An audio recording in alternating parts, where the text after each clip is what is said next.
से कर सकते हैं। जिन लोगों को वाहन का सुख चाहिए उन्हें अभिषेक के साथ साथ चमेली का पुष्प भगवान शिव पे चढ़ाना चाहिए।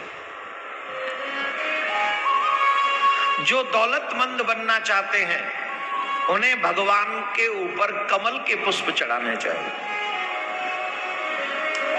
कमल के पुष्प चढ़ाने से बाबा शिव उस मनुष्य को संपत्ति प्रदान। अब एक बार नहीं, अनुष्ठान बना के कि ऐसा कोई अनुष्ठान है हमारा, हम ऐसा अनुष्ठान बनाएंगे जैसे 16 सोमवार करने, 16 सोमवार हमें पूजन करना है, ज्यादा नहीं तो 108 कमल के पुष्प हर एक सोमवार शिव जी पे चढ़ाओ। याद रखिए, कुबेर को कुबेर बनाने वाले शिव हैं। उस कुबेर को छोड़ दें, उसके बराबर धन किसी पे नहीं है। वो सबको धन देने वाले देवता बना दिए शिव जी ने। इसलिए मेरा आग्रह है आप सबसे कि आप लोग सभी जो धनवान बनना चाहते हैं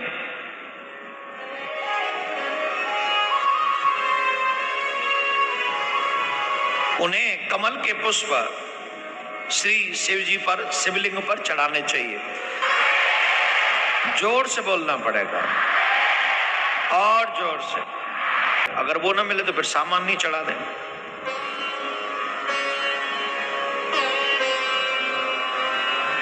अगस्त के फूल से शिव पूजा करने पर सम्मान मिलता है। शिव पूजा में कन्नेर के फूलों के अर्पण से वस्त्र आभूषण इच्छा पूरी होती है। लंबी आयु के लिए दुर्वा से, अर्थात दुर्वा जो है लंबी आयु के लिए, अपने लिए अथवा अपने बच्चों के लिए भगवान भोलेनाथ पे दुर्वा चढ़ानी चाहिए। और ये सहज उपाय हैं, उपलब्ध उपाय हैं जिनको आप कर सकते हैं। ये शिव पुराण के अनुसार हम सभी को इन उपायों को, अब प्रॉब्लम क्या आ गई है, पूर्व में रखे हुए धन को खर्चा तो हम कर रहे हैं, नया नहीं कमा रहे हैं। कैसे? आपके पास आज जो, लेकिन अभी वो सब हो नहीं रहा। अब आगे कोई बढ़ोतरी नहीं है, अब आगे कोई काम नहीं हम कर रहे, तो प्रॉब्लम कहां गई? अब यह है कि जैसे आपने बैंक में जमा कर दिया, महीने का 2 लाख रुपए तो नित्य निकाल रहे हो पर 2 रुपए जमा नहीं कर रहे हो। एक दिन तो बैंक वाले कह देंगे योर अकाउंट इज एम्प्टी, अब कुछ नहीं है, गेट आउट। 4 जोड़ दे दो, खाली पड़ा उसका। पूर्व जन्म के सुकृत जो आप करके आए हैं वो आपको इस जन्म में अभी भी मिल रहा है, लेकिन इस जन्म में सुकृत न करने के कारण आपका अकाउंट एम्प्टी हो रहा है। इसलिए कम से कम उतना तो कमाते ही रहो जितना आप खर्च करते हो। कितना कमाएं? बोले हर दिन एक अच्छा काम जरूर किया करो। कुछ नहीं कर सकते तो शिव जी के मंदिर में जाकर जल चढ़ाकर और बेल पत्र चढ़ाकर और जो इच्छा आपकी हो उस इच्छा को पूर्ण करने के लिए जो उपाय मैंने बताए हैं उनसे शिव जी की पूजा कर दिया करो। देखो तुम्हारे अच्छे कर्म बनते चले जाएंगे और तुम्हारे यहाँ न धन की कमी रहेगी, न परिवार की कमी, कोई कमी नहीं रहेगी, कोई कमी नहीं रहेगी तुम्हारे जीवन। बोलो राधे राधे जोर से। को सुख, शांति, खुशी, धन और सफलता मिलती है। जल में इत्र मिलाकर, मैं आपको पहले ही बता चुका हूं, ये सब कल बताया मैंने। इसीलिए मैंने कहा कि अपने हाथ से पार्थिव शिवलिंग बनाइए और फिर उनका अभिषेक कीजिए। हम समिति के लोगों से कहेंगे कि ज्यादा से ज्यादा ऐसा कोई व्यवस्था की जाए जिससे यहाँ आने वाला ज्यादा से ज्यादा व्यक्ति उस अभिषेक को कर सके और अपने सोए हुए भाग्य को जगा सके। बोलो राधे राधे जोर से। होनो ही दुख रूप घर में कोई न रख सक्यो, रंग हो चाहे भू। बेटी का जन्म ही दुखदाई है, घर में कोई रख नहीं सकता, चाहे वो गरीब हो चाहे वो कितना भी बड़ा राजा हो। अपनी बेटी, अपने हृदय के टुकड़े को तो एक दिन विदा करना ही पड़ता है। लेकिन मैं भारतवासियों से एक निवेदन करूंगा, बेटियों का आदर करो, बेटियों को पढ़ाओ, बेटियों को झुकने देना।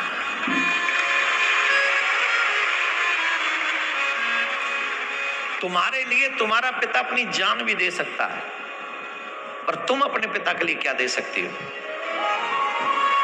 सिर्फ एक चीज जो पिता को चाहिए तुमसे, तुम्हारे किसी कर्म से तुम्हारे पिता को नीचा ना देखना पड़े, चाहे ससुराल में, चाहे समाज में, चाहे पिता के घर में रहो, तब तक तुम सिर्फ ये दे सकती हो, इसके अलावा कुछ नहीं। पिता को चाहिए क्या तुमसे? वैसे बड़े गजब की बात है, लोग कहते हैं बेटी पराया धन है,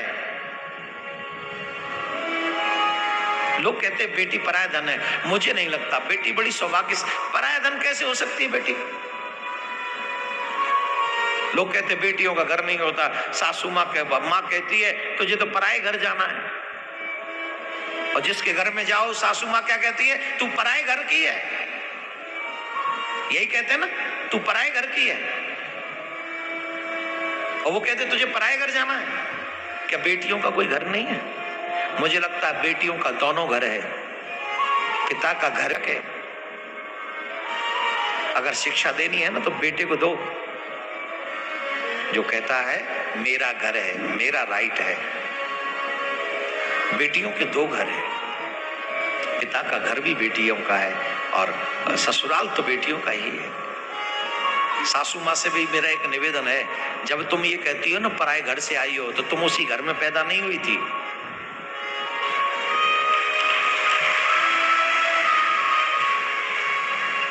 तुम उसी घर की नहीं हो, तुम्हें भी उस घर में लाया गया है। ये संसार का नियम है, एक आता है और एक जाता। तो इसलिए कभी भी बहू को ये नहीं कहना चाहिए तू पराए घर की है, तू इस घर की नहीं है। अब तो यही घर इसका है। आपकी बहू है, इसे आदर दो। आपकी बेटी है, इसे आदर दो। बेटियों, अपने सतीत्व पर टिके रहे।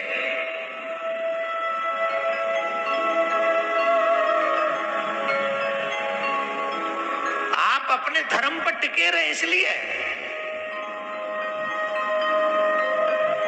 आप धर्म पर टिके रहेंगे। ये सब क्रियाएं किस लिए बताई गई हैं? जिससे आपके घर में सुयोग्य संतान हो सके।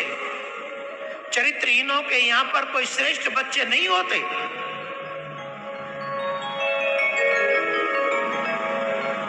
कैसे बच्चे होंगे चरित्रहीनों के यहाँ पर?